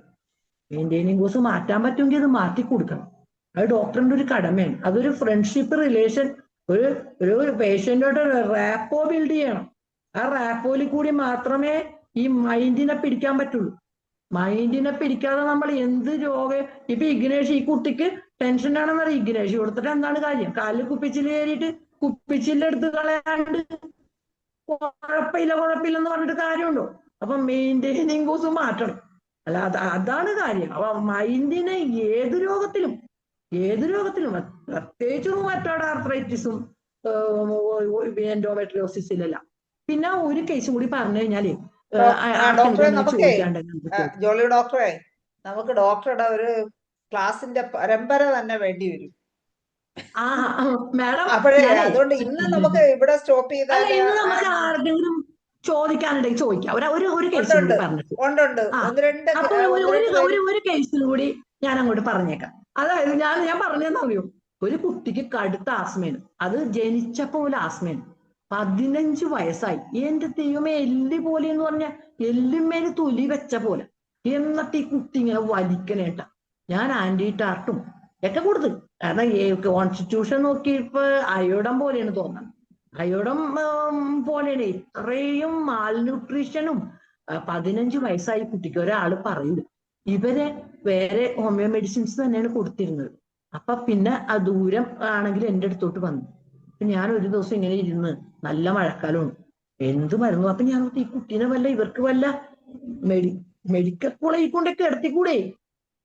അത്രയും കടുത്ത ബ്രീത്തിങ് ഡിഫിക്കൽറ്റി. എന്നിട്ടും അവര് പറഞ്ഞില്ല, ഡോക്ടർ തന്നെ മരുന്ന് തന്നെ. ഞാനിപ്പോ അവിടെ ഇങ്ങനെ ഇരിക്കുമ്പോ തൈറോയിഡിനാണ് ഏറ്റവും കൂടുതൽ ചികിത്സിക്കണത്. അതുകൊണ്ട് എന്തായി, തൈറോയിഡ് സ്പോഞ്ചിയൊക്കെ അവിടെ വേണ്ടതിരിക്കുകയാണ്. അങ്ങനെ സ്പോഞ്ചിയായിട്ട് ഇങ്ങനെ നോക്കി. തണുപ്പ്, കോൾഡ് അഗ്രവേഷനാണ് സ്പോഞ്ചി. അങ്ങനെ തൈറോയിഡിന് മാത്രമായിട്ട് സ്പോഞ്ചിയന അങ്ങനെ സംവരണം ചെയ്തിട്ടില്ലല്ലോ. വേഗം ഒരു കുപ്പിയിൽ സ്പോഞ്ചി ടിഞ്ചർ ഒരു 5 drops എവരി 2 hour കൊടുക്കുന്നു. വൈകുന്നേരം ഇപ്പൊ കംപ്ലീറ്റ് ആസ്മയം മാറി. ഇന്ന് വരെ ആസ്മ വന്നിട്ടില്ല. അതാണ് ഹോമിയോപ്പതിയുടെ വണ്ടർ. അത് ദൈവത്തിന്റെ ഒരു അനുഗ്രഹം, അനുമാന്റെ അനുഗ്രഹം. പിന്നെ നമ്മൾ മെഡിസിനോട് നിരന്തരം ഇടപെടുമ്പോൾ മാത്രമേ നമുക്ക് അങ്ങനത്തെ തോന്നൽ വരുള്ളൂ. അതാണ്. അപ്പൊ മെഡിസിൻ ഇങ്ങനെ വായിച്ചുകൊണ്ടേ ഇരിക്കുമ്പോൾ നമുക്ക് അങ്ങനെ അങ്ങോട്ട് ഒരു കേസ് രോഗിനെ കാണുമ്പോ തന്നെ അങ്ങോട്ട് കൊടുക്കാൻ തോന്നും. അത്രേ ഉള്ളൂ. പക്ഷെ എല്ലാരും എപ്പോഴും വായിക്കുകയും എല്ലാവർക്കും നേരെ സമയമില്ല. അതുകൊണ്ടാണ് ഇങ്ങനെ ക്ലാസ് വെച്ച് നമ്മൾ അവർക്ക് ഇന്ന കാര്യങ്ങൾ ഉണ്ടെന്ന് പറഞ്ഞു കൊടുക്കുന്നത്. മാഡം, അപ്പൊ ആർക്കെങ്കിലും ചോദിക്കാണ്ട് ചോദിച്ചോ. അപ്പൊ നമസ്കാരം.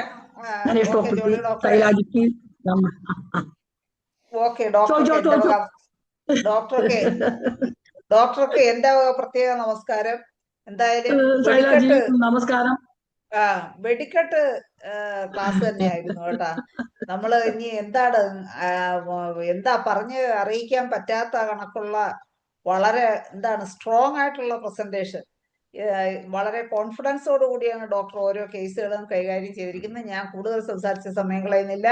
അമ്പാടിയും ഹാൻഡ് റൈസ് ചെയ്തിട്ടുണ്ട്. അൺമ്യൂട്ട് ചെയ്തൊക്കെ റെഡി ആയിട്ടിരിക്കും. പറഞ്ഞോളൂ. അമ്പാടിയമ്മ ഒന്നും വന്നില്ല. അത് ഭയങ്കര നഷ്ടമായി പോയി. ഗ്രേറ്റ് ലോസ് ആണ് മദൻ സാറിന്റെ ക്ലാസ് വരാൻ. ഞങ്ങളുടെ സ്വകാര്യ അഹങ്കാരമായിരുന്നു. ഇപ്പൊ ഈ ഞങ്ങളെ കൂടെ ആയി. ഞങ്ങളെ കൂടെ ആയി. അഹങ്കാരമായി. കാരണം ഒത്തിരി പേര് തംസപ്പ് അയച്ചേക്കണു, ഇത് അയച്ചേക്കണു. അപ്പൊ അത് കണ്ടപ്പോ ഞങ്ങൾക്ക് ഒരു ചെറിയൊരു കുശുമ്പുണ്ട് കേട്ടോ. ഞങ്ങളുടെ സ്വകാര്യ അഹങ്കാരമായിരുന്നു. ശരി. എന്തായാലും നല്ലായിരുന്നു മോളെ. എനിക്കറിയാലോ എപ്പോഴും കൂടെ ഉണ്ടല്ലോ. ഏ അന്ന് മദൻ സാറിന്റെ ക്ലാസ്സിൽ വരാഞ്ഞപ്പോ ഞാനും ശാന്ത മേഡം സുജാത ഡോക്ടറും പറഞ്ഞു നമ്മുടെ അമ്മ അത് മാത്രമില്ല ഇതില് കിടന്ന് ആ ഇതില് കിടന്നൊന്നും അറിയാൻ എന്ന് പറഞ്ഞു. അപ്പൊ സുജാത ഡോക്ടർ പറഞ്ഞു ഇതൊക്കെ നേരത്തെ കേട്ടിരുന്നെങ്കിൽ നമ്മൾ ആരായനെ. എനിക്കിത് പറയാം. ഓക്കെ മോളെ, നന്നായിരുന്നു കേട്ടോ. നല്ലായിരുന്നു. ഇനിയും വരണേ. ഓക്കെ, സന്തോഷം അമ്പാടിയമ്മേ. അടുത്തത് നമുക്ക് പിന്നെ എന്താണ് ഓപ്പോ A5 ശാന്താചന്ദ്രൻ മാഡം ആണെന്ന് തോന്നുന്നു കേട്ടോ. ഇന്നലെയും അൺമ്യൂട്ട് സംസാരിച്ചോളൂ മാഡം.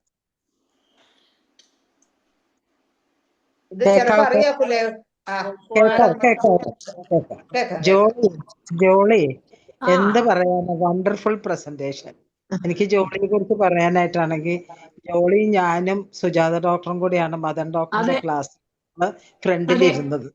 എനിക്ക് ജോളിയുടെ ഉത്സാഹവും ജോളിയുടെ മെഡിസിൻ പഠിക്കുന്നതിനോടുള്ള ആ ത്വര അത് കണ്ടിട്ട് റിയലി എനിക്ക് അസൂയാണ് തോന്നിയത്. സന്തോഷവും അസൂയല്ല. കാരണം ഒരു കൊച്ചു ബോറിക്കുമായിട്ട് വന്നിട്ട് ആ മദൻ ഡോക്ടർ പറയുന്ന ഓരോ മെഡിസിനും അതാത് സമയത്ത് അപ്പം തന്നെ അത് റെഫർ ചെയ്ത് നോക്കി ഡൗട്ട് ചോദിച്ചുകൊണ്ടിരുന്നപ്പോഴത്തേക്കും നമുക്ക് കണ്ട് നിൽക്കുന്നവർക്കും കൂടെ നമുക്ക് ആ ഹോമിയോപ്പതിയോടുള്ള ഇഷ്ടവും പിന്നെ പഠിക്കാനുള്ള ആഗ്രഹവും വരുമായിരുന്നു. തീർച്ചയായിട്ടും ജോളി, കൺഗ്രാജുലേഷൻ. IAPH വന്നതിൽ ഒരുപാട് സന്തോഷം. പിന്നെ ഒരു വിട്ടുപോയ ഒരു കാര്യം ഞാൻ പറയാം. തെരഡിയോൺ പറഞ്ഞില്ലേ ജോളി? തെരഡിയോൺ മദൻ ഡോക്ടർ പറഞ്ഞത് നമ്മുടെ vertebral column complete from nape bone വരെ ഉള്ള വെർട്ടിബ്രൽ കോളത്തിൽ വരുന്ന എല്ലാ കംപ്ലൈൻസിനും തെരഡിയോൺ നല്ലൊരു മെഡിസിനാണ്. അത് അപ്പൊ സ്ലിപ്പ് ഡിസ്ക് അല്ല, any complaint from nape of neck that അതിന്ന് ടെയിൽ ബോൺ വരെയുള്ള കംപ്ലൈൻസിന് വളരെ നല്ലതാണെന്നുള്ളത് ഞാൻ കംപ്ലീറ്റ് നോട്ട് എഴുതാൻ പറ്റിയില്ല. ജോളി തന്നെ സ്പീഡിൽ നോട്ട് എഴുതും, ബോറിക്ക് നോക്കും, എല്ലാം കൂടെ ചെയ്യുമായിരുന്നു. ഞാൻ സ്ലിപ്പ് ഡിസ്ക് പറഞ്ഞിരുന്നു കേട്ടാ. സ്ലിപ്പ് ഡിസ്ക് തരുവാണ് ഞാൻ പറഞ്ഞിരുന്നു. നമ്മൾക്ക് രണ്ടുപേർക്കും മുഴുവൻ എഴുതിയെടുക്കാൻ പറ്റിയില്ല. അത്രയും ഡിസ്കഷൻ ഉണ്ടായിരുന്നു അല്ലേ ജോളി ഡോക്ടർ? ഇനി രണ്ടുപേര് ഹാൻഡ് റൈസ് ചെയ്തിട്ടുണ്ട്, അവര് ചോദിക്കാം. രണ്ടുപേരെ പറയുന്നവർക്ക് എല്ലാം അസൂയാണ് കേട്ടാ. ഒരു ചരട എന്തെങ്കിലും ഒന്ന് ജപിച്ചു കെട്ടിക്കും. അതൊക്കെ വെറുതെ പറഞ്ഞാണ്, അതെല്ലാം വെറുതെ പറഞ്ഞാണ്. അതൊക്കെ ഒരുമിച്ചാണ് എല്ലാം ചെയ്യുന്നത്. ഓക്കെ, സന്തോഷം. ചിലപ്പോ അപ്പുറത്തും ഇപ്പുറത്തും കസേര ഇരുന്നായിരിക്കും അസൂയപ്പെടുന്നത് കേട്ടാ.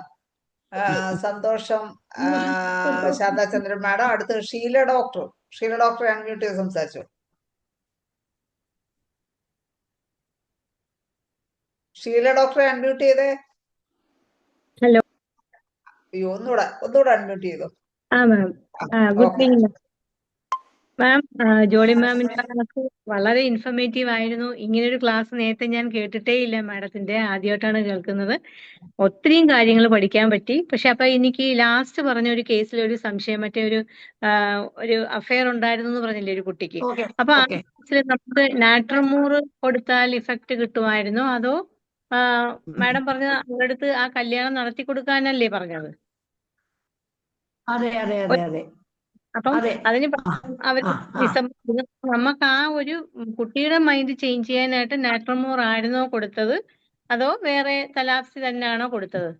മൈൻഡിന് ഇമ്പോർട്ടൻസ് കൊടുക്കണമെന്ന് മൈൻഡ് ചേഞ്ച് ചെയ്യാൻ ഡോക്ടറെ ഞാൻ ഇഗ്നേഷ്യാണ് കൊടുത്തത്. ഒരു 200 പിന്നെ 1. പക്ഷേ ഈ ഒരു പ്രശ്നം നിലനിൽക്കുമ്പോൾ ഇത് നമുക്ക് ശരിയാക്കാൻ പറ്റുമല്ലോ. ശരിയാക്കാൻ പറ്റണ കേസാകുമ്പോൾ ശരിയാക്കി കൊടുക്കണം. അവര് ഹാപ്പി ആയിട്ട് ജീവിക്കട്ടെ എന്ന് ഹാപ്പി ആയിട്ടല്ലേ ജീവിക്കണത്.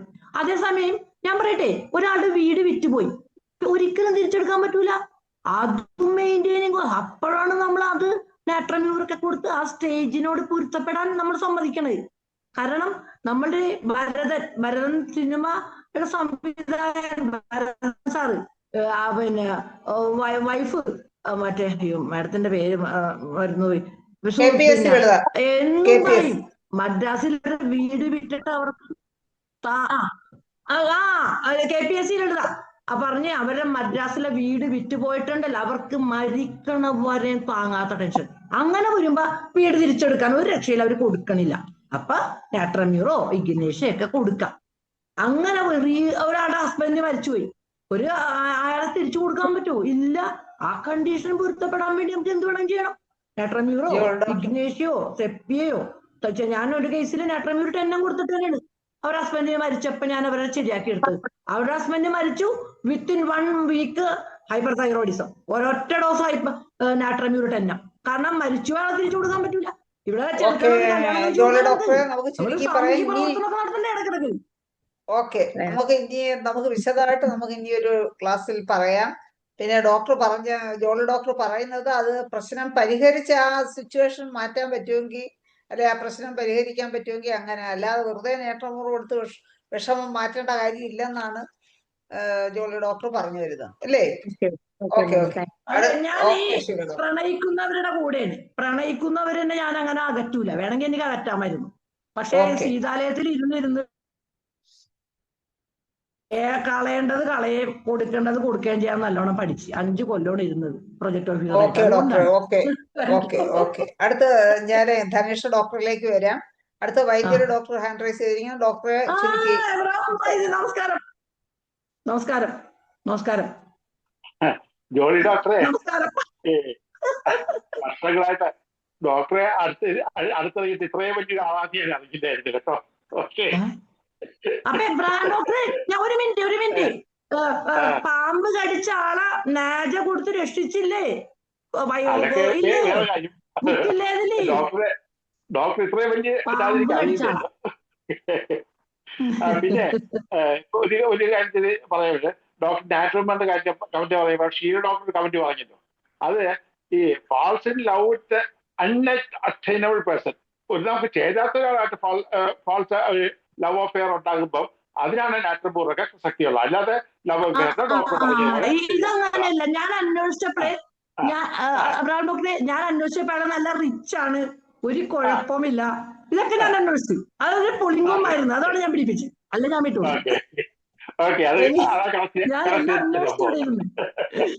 അപ്പൊ ട്രീറ്റ്മെന്റിന്റെ ഇടയിൽ നമ്മൾ ഇതൊക്കെ അന്വേഷിക്കണം, അല്ലേ? ഓക്കെ.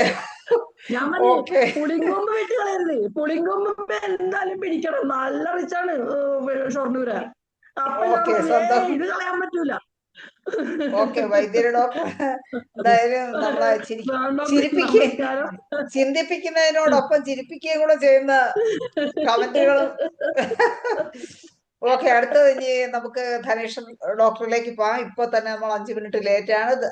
ധനേഷ് ഡോക്ടർക്ക് പറയാനുള്ളത് പറഞ്ഞ് നമ്മുടെ ജോളി ഡോക്ടർക്കുള്ള നന്ദി കൂടി രേഖപ്പെടുത്തണമെന്ന് റിക്വസ്റ്റ് ചെയ്യുന്നു.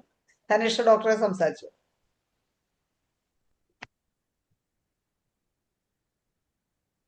എന്തായാലും അതിഗംഭീരമായ ഒരു പരമ്പരയിലൂടെയാണ് നമ്മളിപ്പോൾ കടന്നു പോകുന്നത്. കാരണം കഴിഞ്ഞ ദിവസം ഇതുപോലെ ഒത്തിരി പേര് കമന്റ്സ് ഒക്കെ പറയാനുണ്ടായിരുന്നു. ഓരോ ദിവസവും ആക്റ്റീവ് പാർട്ടിസിപ്പേഷൻ വരുന്നു. ജോളി ഡോക്ടറാണ് ചെയ്യുന്ന ഒരു 1 ഡേ ക്രിക്കറ്റ് അല്ല, ഒരു 2020 ഗെയിമിന്റെ സ്പീഡിൽ കഥകൾ നമ്മളെ ത്രില്ലടിപ്പിച്ചുകൊണ്ട് പോയിക്കൊണ്ടിരിക്കുകയാണ്. ഓരോ മരുന്നും കേൾക്കുമ്പോൾ ഇതിനിങ്ങനെയൊക്കെ ഉണ്ടോ, ഇതിനെങ്ങനെയൊക്കെ ചെയ്യാൻ പറ്റുമെന്ന് നമ്മൾ അത്ഭുതപ്പെടുത്തുന്ന രീതിയിലാണ് ഡോക്ടർ ഓരോ മരുന്ന് ആടിന് ഹെലിബോറസ് കൊടുത്തതും, അതുപോലെ തന്നെ ഒന്നാമത്തെ കേസിൽ ബ്രസ്റ്റിൽ ഇത് വന്നപ്പോഴത്തേക്ക് വാട്സ് വന്നപ്പോഴത്തേക്ക് കാസ്റ്ററിക്കാൻ കൊടുത്തതും, അങ്ങനെ വളരെ പെട്ടെന്ന് അത് 3 ദിവസം കൊണ്ടൊക്കെ റിസൾട്ട് കിട്ടുന്ന രീതിയിൽ നമ്മുടെ മെഡിസിനെ അങ്ങ് എടുത്ത് കാണിക്കുമ്പോൾ അത്ഭുതം തന്നെ തോന്നും എല്ലാവർക്കും. ശരിക്കും ഇത്രയും അഗാധമായ പഠനമാണ് അതിന്റെ റിസൾട്ട്. ഡോക്ടർ വെറുതെ എങ്ങനെ വന്നിരുന്ന് കഥ പറയുന്ന പോലെ പറയാൻ പറ്റുന്നത് ഡോക്ടറുടെ ഉള്ളിന്റെ ഉള്ളിൽ നിറഞ്ഞിരിക്കുന്ന ആ നോളേജാണ്. ആ നോളേജ് ഇങ്ങനെ പകർത്തി തരുമ്പോൾ അത് നമുക്ക് കിട്ടുന്നത് ശരിക്കും നമ്മൾ കുത്തിയിരുന്ന് ബോറിങ് വായിക്കുമ്പോൾ കുറച്ച് കഴിയുമ്പോൾ ചിലപ്പോഴൊക്കെ ബോറടിക്കും. അപ്പൊ അങ്ങ് മടക്കി വെക്കും. ഒന്നും എല്ലാം ഒന്ന് തന്നെ ഒരുപോലെ ഇരിക്കുന്നു.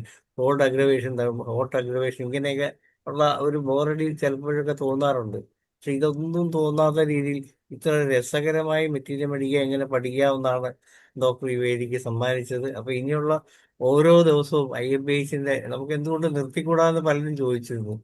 അപ്പം നിർത്തുകയല്ല, ഇത് ഇനിയും ഗംഭീരമായിട്ട് തുടരേണ്ടതാണെന്നുള്ളതാണ് ഇപ്പൊ ഈ അടുത്ത ദിവസങ്ങളിൽ നമ്മൾ മനസ്സിലാക്കുന്നത്. മലയാളം ഓരോ ദിവസവും കൂടുതൽ അതിഗംഭീരമായിട്ട് മുന്നേറിക്കൊണ്ടിരിക്കുകയാണ്. അതിൽ നിങ്ങളുടെ ഓരോരുത്തരുടെയും പങ്ക് ന- ആ, അതി വളരെ വലുതാണ്. അതുപോലെ തന്നെ IFBSന്റെ വളർച്ചയ്ക്ക് കുറച്ച് സാമ്പത്തിക ഭദ്രതയും കൂടി ഉറപ്പാക്കേണ്ടതുണ്ട്. ആ, കഴിയുന്നതും എല്ലാവരും നിങ്ങളെ കൊണ്ട് ചെയ്യാവുന്ന ഒരു മാസം 500 രൂപയെങ്കിലും വെച്ച് തരികയാണെങ്കിൽ നമ്മുടെ ഈ കാര്യങ്ങളൊക്കെ ഭംഗിയായിട്ട് പോകും. ഇപ്പൊ നമുക്കൊരു സെക്രട്ടറിയൊക്കെ വെച്ചിട്ടുണ്ട്. അദ്ദേഹത്തിന് ശമ്പളം കൊടുക്കണം, നമ്മുടെ പോസ്റ്റർ തയ്യാറാക്കണം, ഇതിനൊക്കെ കാശ് വേണ്ടി വരുന്നതുകൊണ്ടാണ് അഭ്യർത്ഥിക്കുന്നത്. ഞങ്ങളൊക്കെ പരമാവധി ഇടുന്നുണ്ട്, പക്ഷെ നമ്മളെ കൊണ്ട് താങ്ങാവുന്നതിനും അപ്പുറമാണ് കാര്യങ്ങൾ വരുന്നത്. അതുപോലെ തന്നെ നമ്മുടെ വീഡിയോ ഒക്കെ കുറച്ചുകൂടെ നല്ല രീതിയിൽ എഡിറ്റ് ചെയ്യണമെന്നുണ്ട്. പക്ഷെ ഇപ്പൊ ഹിബൽ ഡോക്ടർ തന്നെയാണ് ഇതൊക്കെ സൗജന്യമായിട്ട് ചെയ്യുന്നത്. അതിനൊക്കെ വേണ്ടിയാണ് നമ്മൾ പണം ചോദിക്കുന്നത്. കഴിയുന്നതും നിങ്ങളെ കൊണ്ട് ചെയ്യാവുന്ന ഒരു തുക എല്ലാവരും മാസം മാസമോ അല്ലെങ്കിൽ ഒരു എമൗണ്ട് ആയിട്ട് ഇടുകയോ ഒക്കെ ചെയ്താൽ നന്നായിരിക്കും.